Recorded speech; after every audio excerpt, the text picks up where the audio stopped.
Bismillahirrahmanirrahim. Assalamualaikum warahmatullahi wabarakatuh. Saya Adi Zaki Naufal, perwakilan dari kelompok SIGA, mata kuliah Manajemen Pembiayaan Pendidikan, akan mempresentasikan materi dengan judul jenis-jenis dan sumber-sumber pembiayaan pendidikan. Adapun sub-sub pembahasan dari materi ini, yang pertama, pengertian pembiayaan pendidikan.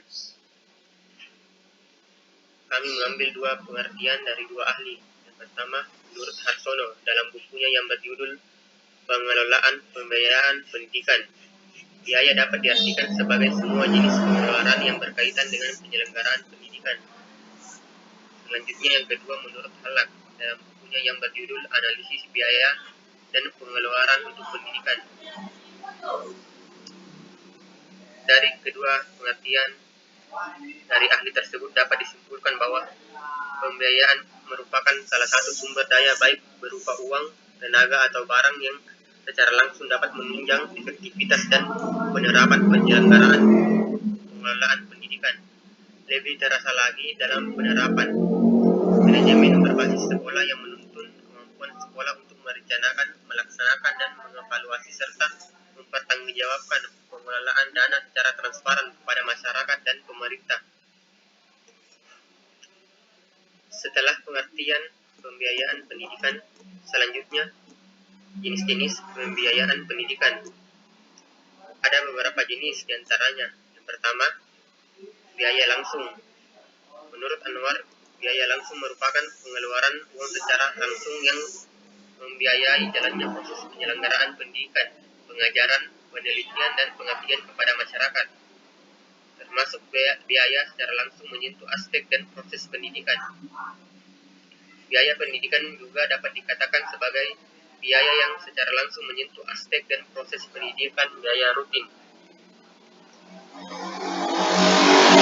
Merupakan biaya yang digunakan untuk membiayai kegiatan operasional pendidikan selama 1 tahun anggaran. Biaya ini digunakan untuk menunjang pelaksanaan program pengajaran, pembayaran gaji guru, personil sekolah, administrasi kantor, pemeliharaan dan perawatan sarana dan prasarana sekolah. Yang kedua, biaya tidak langsung.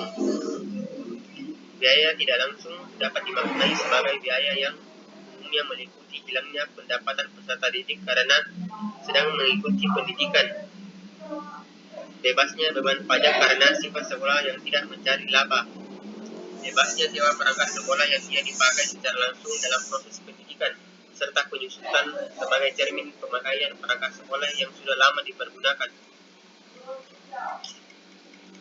Selanjutnya, monetary cost. Monetary cost artinya semua bentuk pengeluaran dalam bentuk uang, baik langsung maupun tidak langsung, yang dikeluarkan untuk biaya pendidikan. Selanjutnya, non-monetary cost adalah semua bentuk pengeluaran yang tidak dalam bentuk uang, meskipun di dalamnya terdapat nilai dalam bentuk uang, baik langsung maupun tidak langsung, yang dikeluarkan untuk kegiatan pendidikan.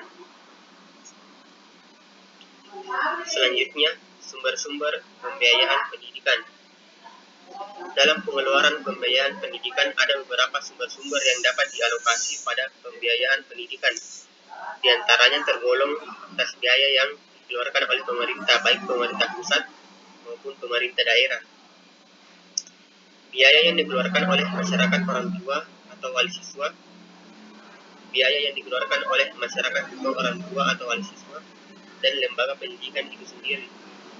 Untuk biaya pada tingkat sekolah berasal dari yang pertama, pemerintah pusat dan pemerintah daerah. Pembiayaan pendidikan nasional disusun dengan mengacu pada aturan perundang-undangan yang berlaku di Indonesia. Pemerintah kita menegaskan mengenai pembiayaan pendidikan melalui Undang-Undang Nomor 20 Tahun 2003 tentang Sistem Pendidikan Nasional. Pembiayaan pendidikan yang bersumber dari pemerintah pusat dan pemerintah daerah. Dengan ini pemerintah sudah mempunyai perundang-undangan dalam hal pembiayaan pendidikan nasional. Bantuan tersebut berupa dana BOS atau dana bantuan operasional sekolah. Yang kedua, dana BSM atau dana bantuan siswa miskin. Dana BOS adalah dana yang dikeluarkan pemerintah untuk kepentingan pendidikan yang bertujuan untuk mengurangi beban masyarakat, khususnya masyarakat miskin, yaitu dalam membiayai pendidikan yang kurang memenuhi. Sedangkan dana BSM atau dana bantuan siswa miskin merupakan wujud kepedulian pemerintah terhadap siswa miskin. Tujuan pemberian dana ini adalah mencegah siswa miskin dari kemungkinan putus sekolah akibat kesulitan biaya pendidikan. Selanjutnya, dana penunjang pendidikan atau DPP. Dana penunjang pendidikan adalah jumlah dana penunjang pendidikan dan bantuan sarana dan prasarana yang diberikan oleh pemerintah daerah. Selanjutnya, bantuan atau sumbangan dari BP3. Komite sekolah yang dahulu bernama Badan Pembantu Penyelenggara Pendidikan atau BP3 merupakan sebuah lembaga mandiri yang beranggotakan orang tua atau wali peserta didik, komunitas sekolah, serta tokoh masyarakat yang peduli pendidikan. Selanjutnya, sumbangan dari pemerintah daerah setempat dan bantuan lain-lain.